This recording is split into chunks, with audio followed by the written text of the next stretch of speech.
Super Mario Bros. Versus Sonic the Hedgehog. When we talk about gaming rivalries and console debates, this is where it all began. I have nostalgia for a lot of the modern 3D games of both series, but not as much the classics. Usually people on YouTube who end up reviewing these games have a lot of nostalgia to one series over the other, which means that there's gonna be some sort of bias. So me, who wasn't even alive at the peak of these two icons reviewing their classics, I feel is a more fair and unique approach. Don't worry, I'm not just gonna bash these games because I'm not a fan of platformers. I actually am a huge fan of platformers, especially 2D platformers. I love Sonic Mania, New Super Mario Bros, and Rayman Legends to death. Those are probably 3 of my top 10 favorite video games of all time. This video is kind of a blast to the past. If you didn't know, I had a channel called Sonic Black Boy. Cringe as hell, I know. Where I played a lot of Sonic games. If you're brave enough to watch that, I left a link in the description. Please don't watch it. So yeah, the 2D platform genre is one that is very close to me and something I've wanted to talk about on my channel for a while. So without any further ado, let's go. Depending on how this video does, this is the first part of a 4-part series where I tackle each incremental upgrade of the Mario and Sonic franchise. This isn't going to be a chronological comparison because Mario did come out years before Sonic did. I'll evaluate each game in respect to how much they added and changed to their respective formula. It goes as follows: Super Mario Bros. Versus Sonic the Hedgehog, Sonic the Hedgehog 2 versus Super Mario Bros. 3, Super Mario World versus Sonic 3 and Knuckles, and New Super Mario Bros. Versus Sonic Mania. I chose to omit the inclusion of Sonic CD and Super Mario Bros. 2 because they didn't feel like as natural of a progression to me. Sonic Mania and New Super Mario Bros. Are the 2 best at revitalizing the classic experience, so I thought it was pretty appropriate to put those 2 together. I'm not sure if I'm going to be doing the whole New Super Mario Bros. Series or just the final one on the Wii U.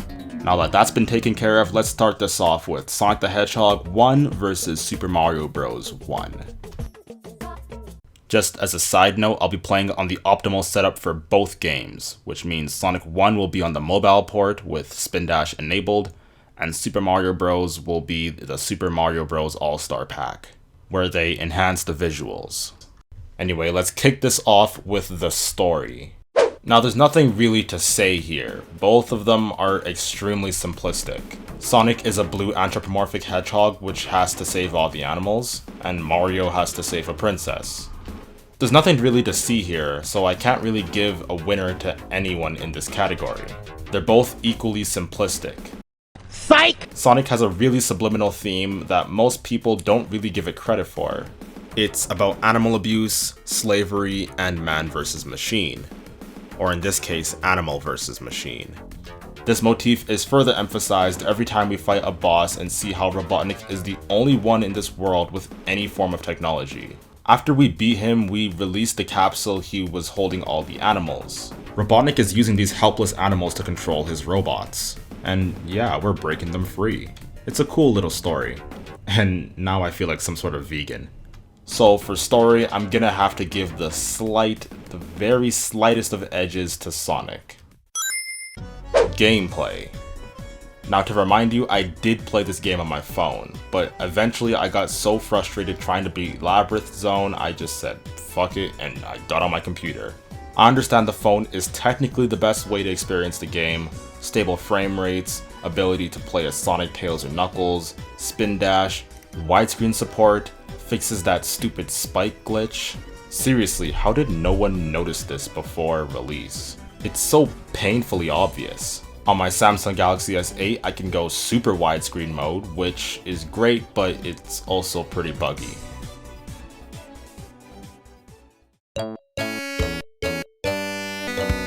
But again, I'm playing this with phone controls. I think playing the game on my phone made me hate the game a little bit more than I probably should have due to the shit wreck that was the controls. Okay, now onto the actual game. Sonic has always been marketed as a game about speed.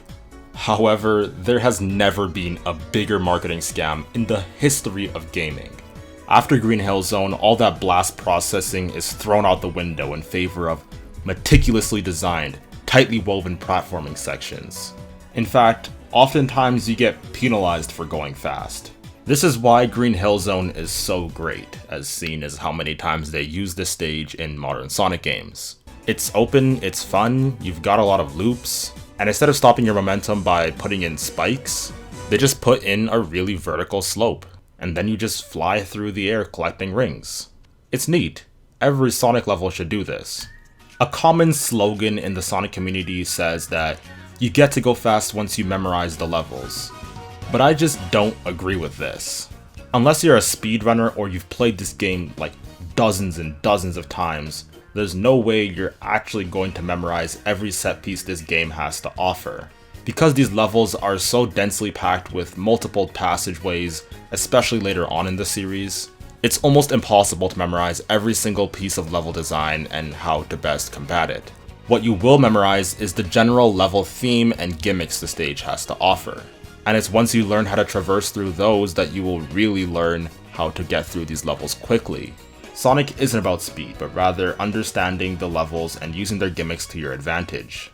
Sonic is really just a platforming game with momentum-based physics.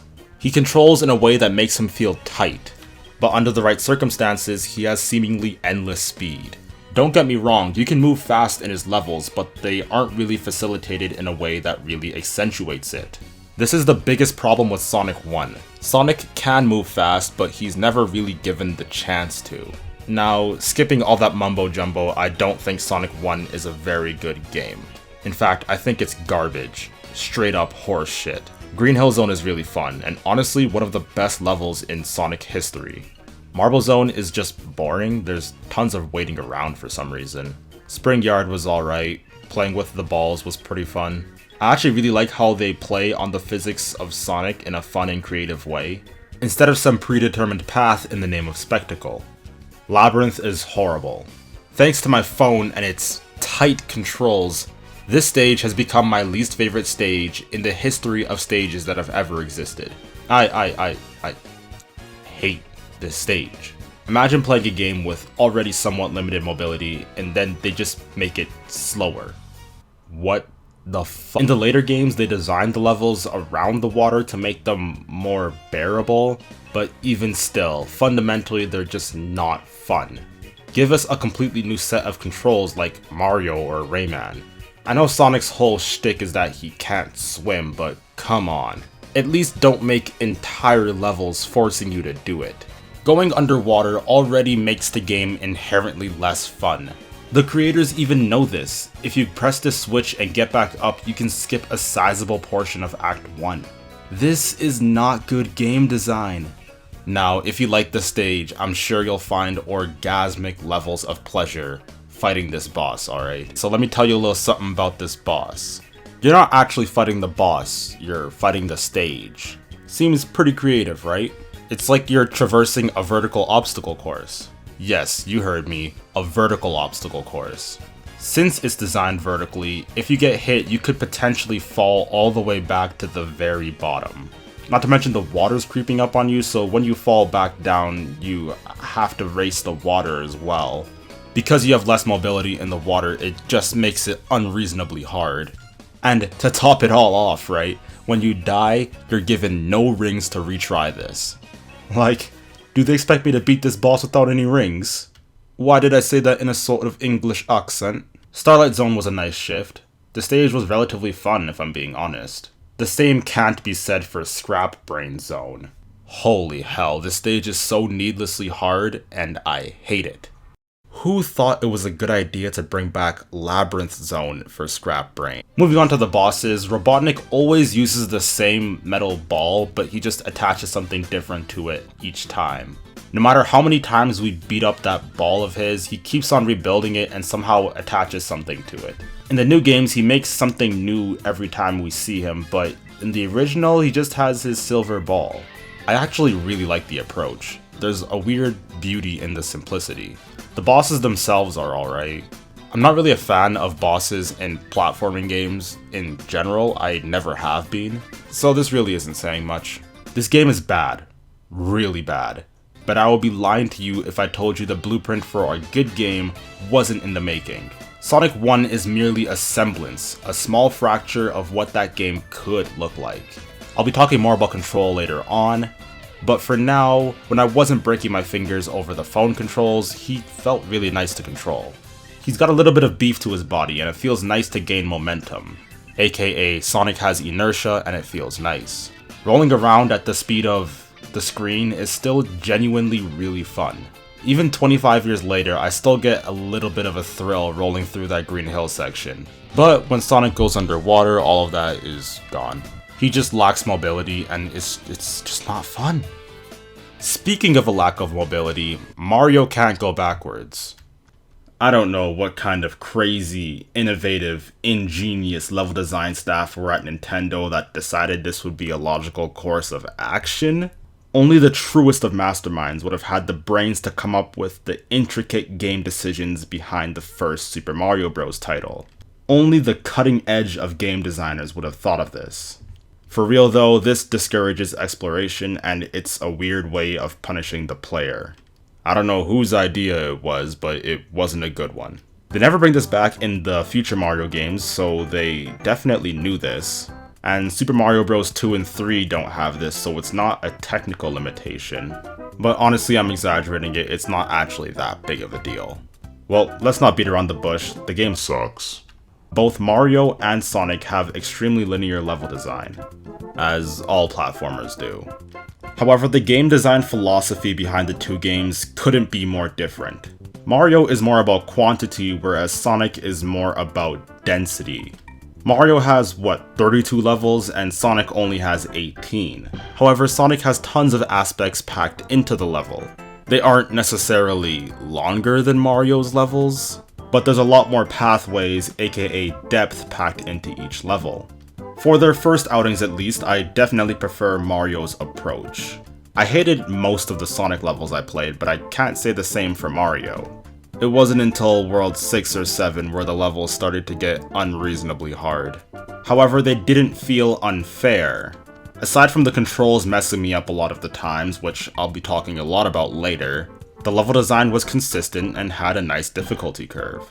But I think the Sonic levels have a lot more potential to be great than the Mario levels. Sonic's peak was a lot higher than Mario's. When I was having fun with Sonic, it was really fun. When I was having fun in Mario, it wasn't quite to the same level. A Sonic act feels like 3 Mario levels placed together. It introduces us to a concept, builds on the concept, and twists it in unique and quirky ways. Each zone feels fresh and unique, whereas you'll still find set pieces from World 1 all the way into World 8 in Mario. Sonic levels contain a lot of content in each act, whereas Mario levels like to spread that out over multiple acts. This philosophy is still at play even in their latest installments. Anyways, Super Mario Bros. Is the best-selling game of all time. That was released on a single console. That wasn't Wii Sports. Okay, this was like the most pivotal, arguably most important game in gaming history. Gaming would not be where it is today if it weren't for the original Super Mario Bros. So there has to be something special about it. Considering this game is over 30 years old now, it still feels surprisingly good to control. He set the standard for not only platformers, but gaming today. However, where Mario innovated tight controls, I think that Sonic perfected it. Sonic 1 feels way more nice to control than Mario 1. The only power-up in Mario's first game was the Fire Flower, but it was still quite fun to use. Sonic didn't toy around with power-ups until the third, count it, third outing. Mario's water levels aren't particularly great, but I'd be damned if I told you they're worse than Sonic's. Coming back to the ground for a bit, Mario in general feels really slippery in this port, and I can't imagine it being any better on the original. When you jump, you kind of float awkwardly and you can't go backwards. You just kind of go forward slower. I didn't really like the way the game felt at all. I know I said it feels good for being over 30 years old, but that was simply because it was over 30 years old. Nowadays, this game just doesn't feel good to play.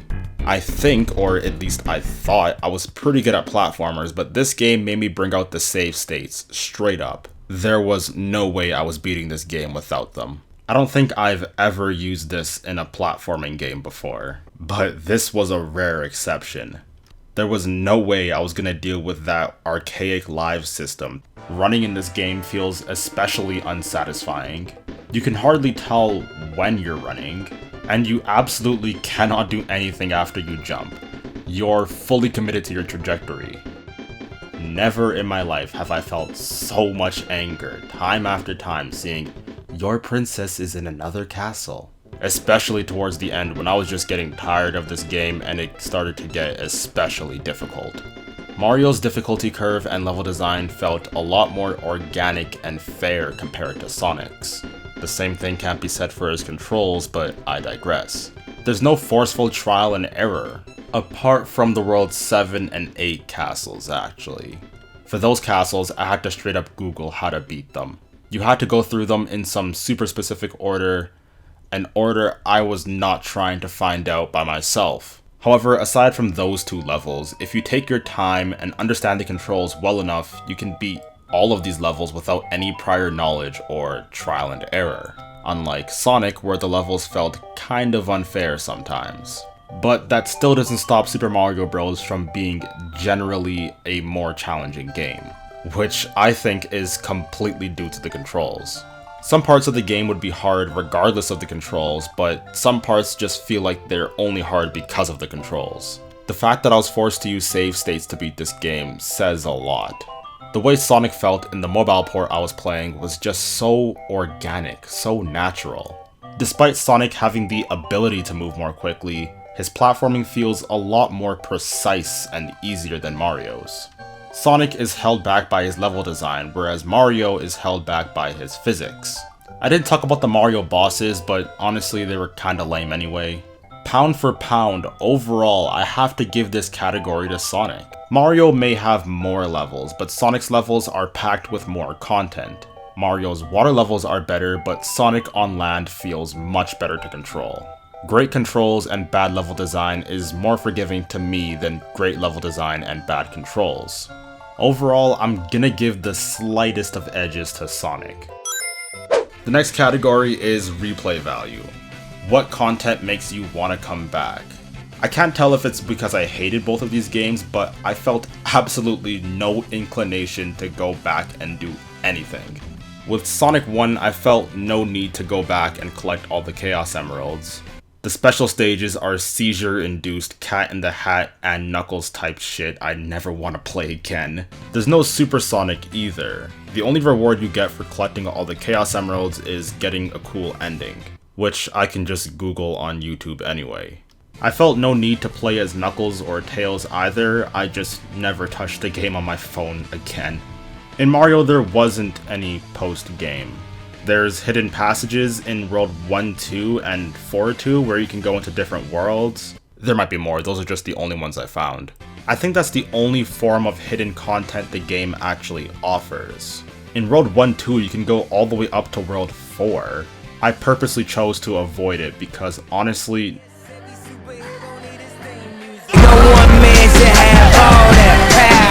and I was trying to explore more of the game for footage and have a more complete experience.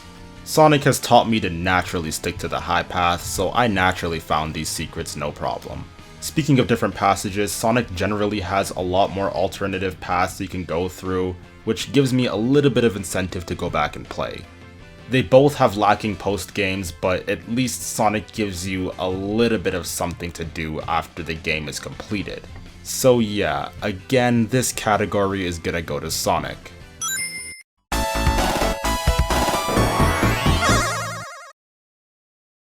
Graphics. Despite the minimal graphical capabilities on the NES, the design for Mario is still striking enough to be distinguished even now. You can see the makings of his current design even in his first installment. The same thing can't quite be said for Sonic, who has gone through multiple major design changes. The spirit of classic Sonic's design seems to be missing in his current games. This one is tricky. On one hand, the Super Nintendo can display more colors at a time, but Sega does some magic with Sonic to make it look super clean for some weird reason. And it's not just Whitehead's remix. The actual palettes used just make the game feel a lot more vibrant to me. That's not to say Super Mario Bros. Is something to scoff at. The Super Nintendo port of this game makes it look stunning. Levels like World 8-3 really show this off. It's close, but I'm gonna give the slight edge to Super Mario Bros. Music. The Super Mario Bros. Music has some of the most iconic, catchy music, not only in gaming history, but in history. From the very first level, the music has a sort of pump to it, unrivaled even to this day. You can look up any remix to this song and they will still carry strong resemblance to this 8-bit classic.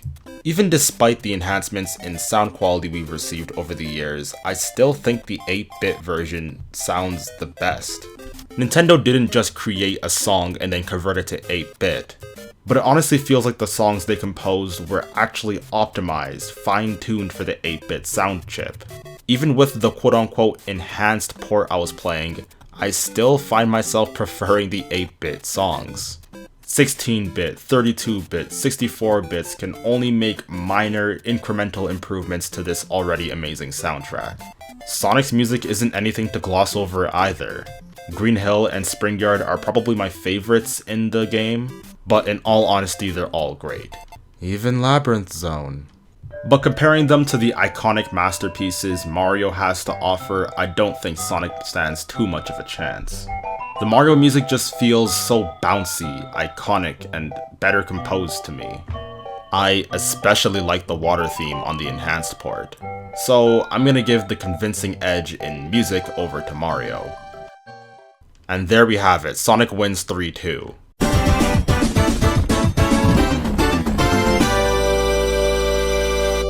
At least for the first outing, I think Sonic is superior. If you like this video, feel free to do so, and let me know if you guys want me to cover the next games.